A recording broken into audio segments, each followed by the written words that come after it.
Assalamualaikum warahmatullahi wabarakatuh. Alhamdulillahirrabbilalamin.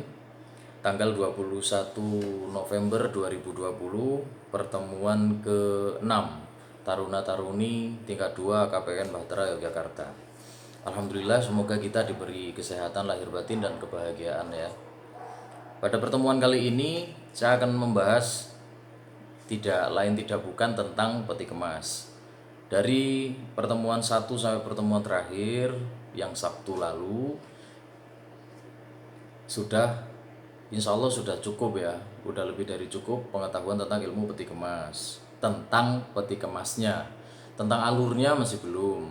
Nah kemudian untuk referensi ya, selain dari Google bisa menggunakan dari buku Subandi ini yang sudah legend sekali, kemudian dari tentang peti kemas masalah dan aplikasinya milik Amir MS. Dari kedua buku ini sudah bagus. Hanya saja di sini menurut saya kalau taruna taruni sekalian belajar di sini untuk pengaplikasian di lapangan saya rasa masih kurang. Kenapa? Karena di sini ini 100% dari segi teori. Tidak secara 100% real apa yang ada di lapangan. Maka dari itu Taruna Taruni bisa menggunakan ini tetapi tetap sambil mencari pengetahuan sendiri. Selain ini kita dimanjakan oleh Google ya. Jadi silakan kalian cari di Google tentang peti kemas lebih lanjut. Yang pertemuan kemarin itu langsung dari Peraturan Republik Indonesia tentang peti kemas, peraturan peti kemas, penggunaan dan lain-lain. Yang kemarin sudah disampaikan ya.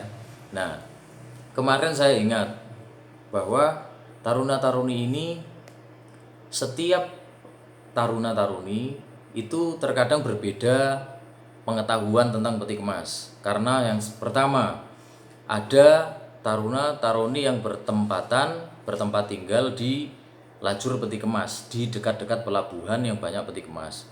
Ada pula taruna-taruni yang jauh dari pelabuhan, apalagi pelabuhan peti kemas. Biasanya pelabuhan peti kemas itu memiliki standar yang agak besar untuk pelabuhan tingkat agak lumayan besar. Karena kalau untuk seperti pelabuhan kecil itu masih belum bisa masuk kapal peti kemas, biasanya seperti itu. Nah, saya ingin untuk pertemuan ini saya ingin taruna-taruni menggambarkan pelabuhan seperti apa yang ada di dekat taruna-taruni sekalian.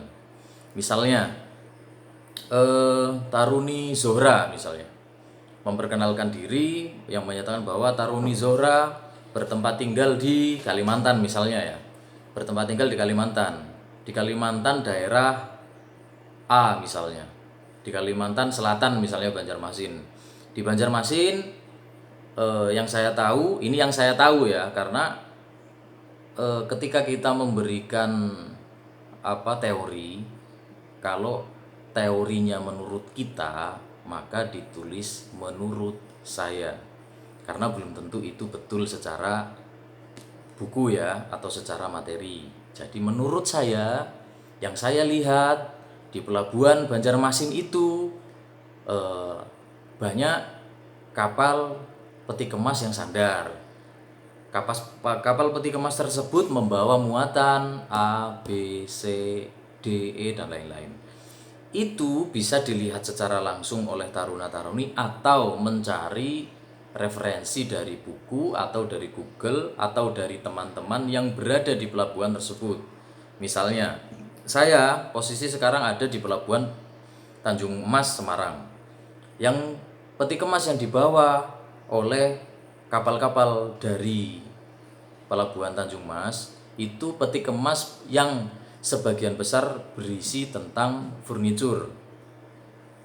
Itu karena kebanyakan dari Semarang ini adalah pengrajin kayu dari Blora, misalnya seperti itu. Nah, kemudian disisipi yang menyatakan bahwa pelabuhan di tempat kalian ini sudah cukup bagus untuk fasilitas peti kemas atau belum, begitu. Saya ingin tahu masing-masing taruna-taruni menjelaskan pelabuhan yang terdekat dari rumah kalian. Misalnya, waduh, Yor, maaf, tempat saya jauh, sekitar 5 jam atau 6 jam. Silahkan, nggak ada masalah. Tetap menggunakan pelabuhan yang terdekat dari rumah kalian. Nanti referensi bisa cari di Google tentang pengetahuan yang Anda miliki. Ingat ya, tentang pengetahuan yang Anda miliki. Cari di Google silahkan. Tapi kalau tanya temanmu, jangan. Karena apa? Kalau tanya temanmu juga belum tentu dia benar.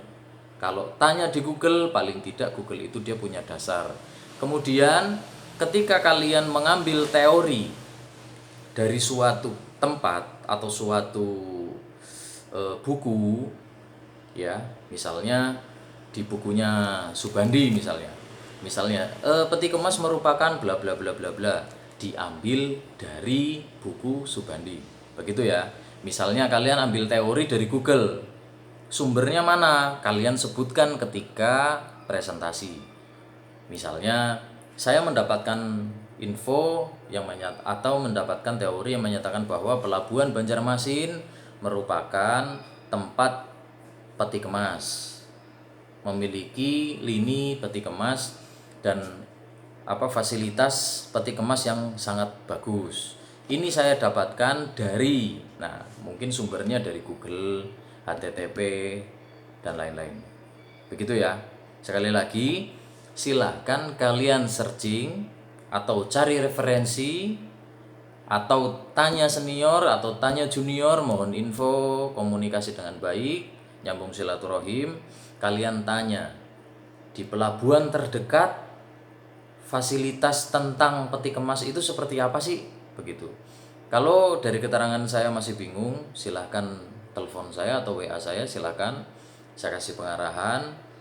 Mari kita belajar bersama dengan tujuan begitu kalian lulus, kalian bisa langsung bekerja. Misalnya pas kebetulan bekerja di bagian peti kemas, paling tidak kalian tidak pintar tapi paling tidak sudah familiar, begitu.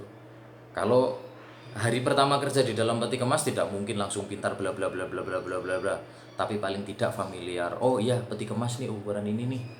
Oh iya, waktu itu senior nih ngasih info nih, seperti ini caranya, seperti ini dan lain-lain.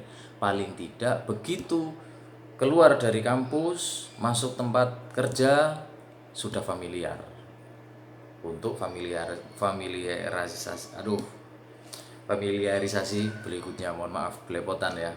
Oke, itu aja. Silahkan buat percakapan. Bisa percakapan dengan temanmu atau yang dapat referensi dari teman-temanmu, seniormu, juniormu atau lain-lain, atau langsung presentasikan dengan apa yang ada di Google itu, atau yang kamu dapat referensi dari mana, silahkan utarakan menurut kalian, gitu ya. Terima kasih. Setiap tugas ada nilainya. Setiap kecepatan tugas juga ada nilainya. Misalnya Etika Zohra ngirim jam 10, itu saya tulis jam 10 kirim. Terus kemudian Fajri kirim jam 2 sore, tetap tugas itu saya tulis jam 2 sore. Jadi yang saya cari adalah orang taruna-taruni yang aktif. Nomor tentang perihal pintar itu nomor sekian, yang penting aktif dulu, itu nilai bagus. Oke, begitu, terima kasih. Mudah-mudahan manfaat. Assalamualaikum warahmatullahi wabarakatuh.